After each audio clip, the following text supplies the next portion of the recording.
तो आइए आज बात करते हैं कैलाश पर्वत के एक ऐसे रहस्य की जो सदियों से अनसुलझा है, और एक ऐसी कहानी सुनते हैं जो आज भी, सच मानिए, लोगों को हैरान कर देती है।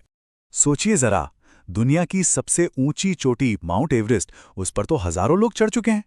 लेकिन कैलाश पर्वत, जो उससे कम ऊंचा है, उस पर आज तक कोई क्यों नहीं चढ़ पाया? मतलब कोई भी नहीं। ये एक ऐसा शिखर है जो आज भी अनकॉन्कर्ड है, अजेय है।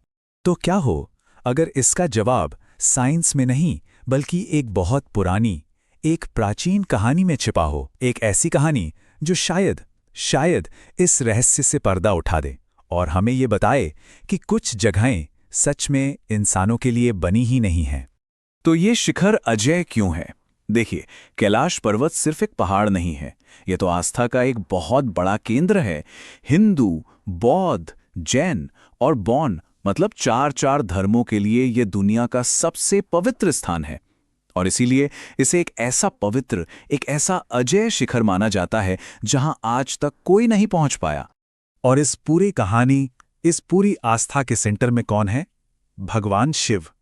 ऐसा माना जाता है कि वो इसी पर्वत की किसी गुप्त गुफा में आज भी ध्यान करते हैं, और यही बात इस जगह को और भी ज्यादा रहस्यमयी और शक्तिशाली बना देती है। तो अब असली कहानी शुरू होती है।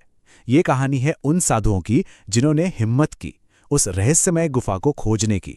और ये सिर्फ एक ट्रैकिंग एक्सपीडिशन नहीं था, ये तो उनकी आस्था और उनके साहस का सबसे बड़ा इम्तिहान था। और ये कोई आम यात्री या पर्वतारोही नहीं थे, नहीं, ये तो भगवान शिव के परम भक्त थे।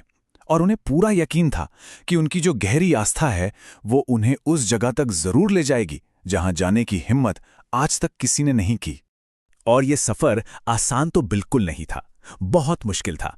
सोचिए, वो कई दिनों तक खतरनाक बर्फीले रास्तों पर चलते रहे जहां हर कदम पर मौत का डर। लेकिन फिर आखिरकार उन्हें वो गुफा मिल ही गई, वही गुफा जिसकी उन्हें तलाश थी। पर जब वो वहां पहुंचे तो जो हुआ वो बहुत अजीब था। उनका स्वागत किया एक अजीब सी खामोशी ने। मतलब गुफा के मुहाने पर इतनी गहरी शांति थी कि वो डरावनी लगने लगी थी। ना हवा की सरसराहट, ना किसी पंछी की आवाज, कुछ भी नहीं। तो अब जैसे ही उन साधुओं ने गुफा के अंदर कदम रखा, माहौल और भी ज्यादा अजीब होने लगा। उस अंधेरे के अंदर कुछ तो ऐसा था जो इंसानी नहीं था। और यहीं से ये कहानी एक बहुत ही डरावना मोड़ लेती है। अंदर जाते ही उन्हें फौरन एहसास हो गया कि कुछ तो गड़बड़ है। हवा में एक अजीब सा भारीपन था, एक ऐसी एनर्जी थी जिसे वो महसूस तो कर पा रहे थे, लेकिन समझ नहीं पा रहे थे कि ये है क्या। और फिर उस गुफा की एनर्जी ने उनके शरीर पर असर दिखाना शुरू कर दिया। अचानक उनके जिस्म इतने भारी होने लगे जैसे कोई अनदेखी ताकत उन्हें जमीन में खींच रही हो। हालत ये हो गई कि चलना तक मुश्किल हो गया था। और ये सिर्फ शरीर पर ही नहीं हो रहा था, उनके दिमाग पर भी इसका बहुत गहरा असर पड़ा। उनके सोचने की शक्ति जैसे रुक सी गई, विचार थम गए और दिमाग बिल्कुल खाली हो गया। और बात यहीं खत्म नहीं हुई। उनमें से एक साधु ने बाद में बताया कि उसे एक बहुत गहरी आवाज में ओम का जाप सुनाई दे रहा था। लेकिन वो आवाज कहीं से आ नहीं रही थी। ऐसा लग रहा था मानो गुफा की दीवारें खुद वो मंत्र बोल रही हूं।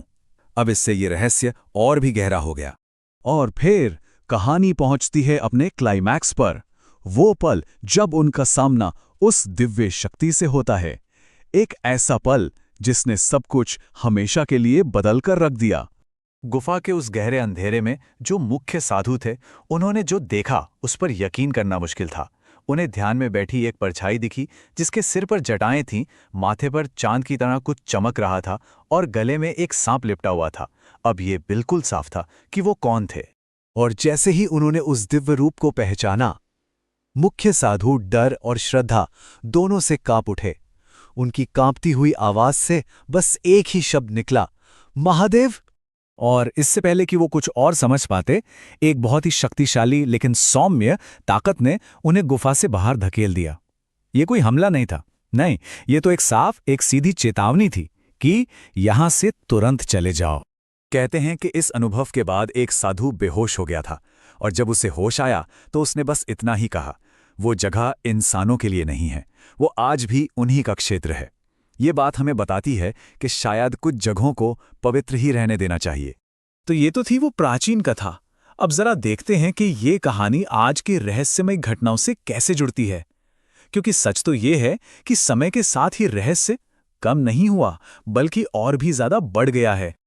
आज भी कैलाश पर्वत के आसपास ऐसे कई रहस्य हैं जिन्हें साइंस भी एक्सप्लेन नहीं कर पाया है। जो लोग वहां चढ़ने की कोशिश करते हैं वो बताते हैं कि वहां कंपास जैसे उपकरण काम करना बंद कर देते हैं।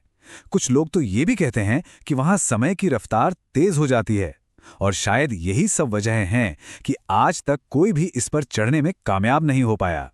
तो फिर सवाल ये उठता है कि क्या कैलाश पर्वत सिर्फ एक पहाड़ है, एक ज्योग्राफिकल स्ट्रक्चर, या ये जगह वाकई कुछ और है, किसी दूसरी दुनिया का दरवाजा, या फिर एक ऐसी जगह जहां हमारे विज्ञान के नियम काम ही नहीं करते?